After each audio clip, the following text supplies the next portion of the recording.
On se trouve ici à l'aéroport militaire de Metzbruck en attendant de prendre un avion qui va nous amener à Auschwitz-Birkenau pour une visite voulue par le ministre-président de la Fédération Wallonie-Bruxelles, interconvictionnelle, interconfectionnelle, regroupant des représentants des cultes reconnus ainsi que des confessions et des convictions reconnues. L'idée est d'aller étudier ensemble, de voir ensemble un lieu symbolique de notre histoire partagée sur lequel on croise les regards. En l'occurrence, Auschwitz-Birkenau, c'est bien entendu la Shoah, le génocide des Juifs, avec la volonté de partager ensemble une expérience avec ce que chacun amène en fonction de sa formation, de son vécu, de ses convictions.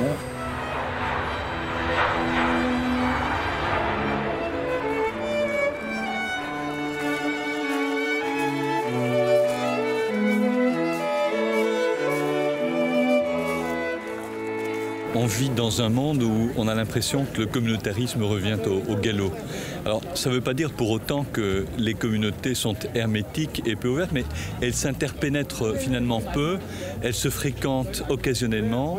Et puis ici, le lieu est fortement symbolique, parce qu'il est l'exemple même d'une stigmatisation meurtrière d'une différence. En l'occurrence, appartenir à un groupe religieux. Celui dont on parle ici, c'est la religion juive. Dans la société du XXIe siècle, on voit ressurgir les communautarismes violents, on voit ressurgir les discours simplistes. Alors voilà pourquoi cette découverte ensemble, multiconvictionnelle, que l'on soit laïque, athée, agnostique, que l'on ait une croyance religieuse de quelque ordre que ce soit, eh bien c'était le lieu pour discuter de toutes ces choses-là ensemble. Ce baraque était nettoyé aussi par les détenus qui étaient appelés préposés aux latrines. Chaque travail sous toit dans le camp donnait plus de chances à survie. Parce qu'ils imaginaient ces détenus qui travaillent 11 heures au moins à l'extérieur, dans la pluie, dans la neige.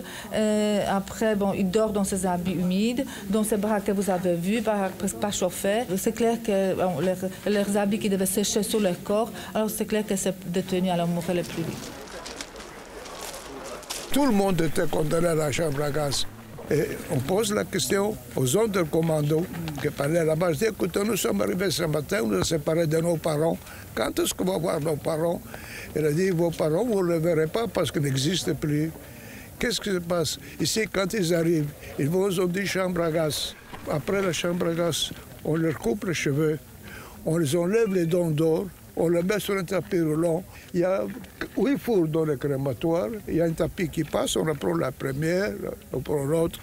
Et entre-temps, on s'est aperçu que par terre, il y a resté une quinzaine, une vingtaine de bébés. C'est-à-dire les femmes qui avaient donné le bébé à leur mère, à leur belle-mère, elles étaient déjà assez âgées là, par la force. Les SS avaient pris ces bébés, les avaient posés par terre. Mais à ce moment-là, quand ils ont vu les bébés par terre, ils n'ont pas dit nous allons quand même pas gaspiller une boîte de gaz qui coûte de l'argent pour 15 enfants juifs. On les a mis vivants dans le tapis roulant et ces enfants étaient jetés au four vivants.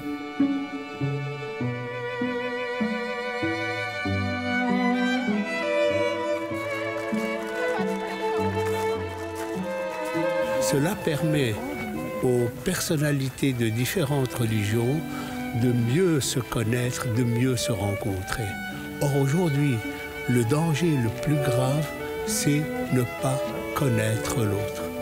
Parce que de l'autre, nous ne connaissons que des préjugés, et grâce à des rencontres pareilles, on fait tomber les murs des préjugés.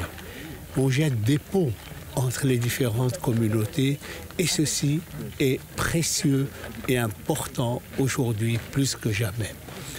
Le deuxième élément important, c'est faire découvrir les horreurs de la haine de l'autre, les horreurs de l'antisémitisme, du racisme.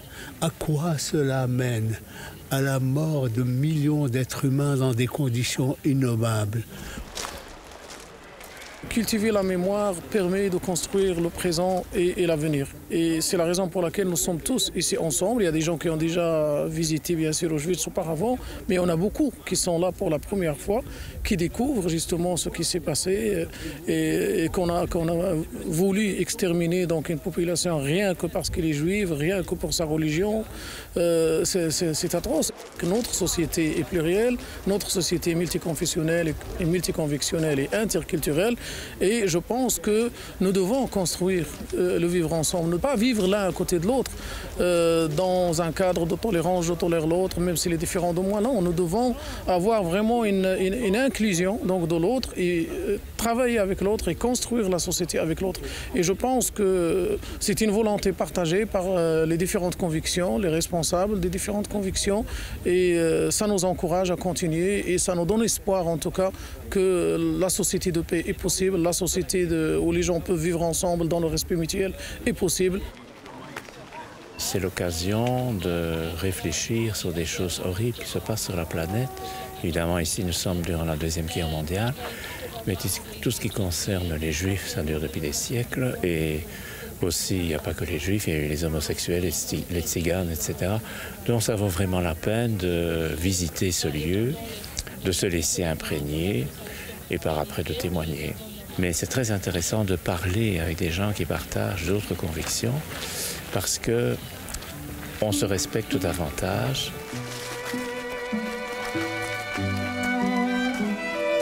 Le projet était important pour pouvoir parler d'une histoire qui n'est pas si lointaine que cela, mais qui, hélas, ne comporte plus beaucoup de témoins. Il s'agit de faire appel à l'histoire, une histoire que tout un chacun devrait s'efforcer de connaître et aussi de comprendre comment on a pu arriver à un stade pareil d'une usine de déshumanisation, de se souvenir surtout de la manière dont ce système d'extermination a pu être mis en place.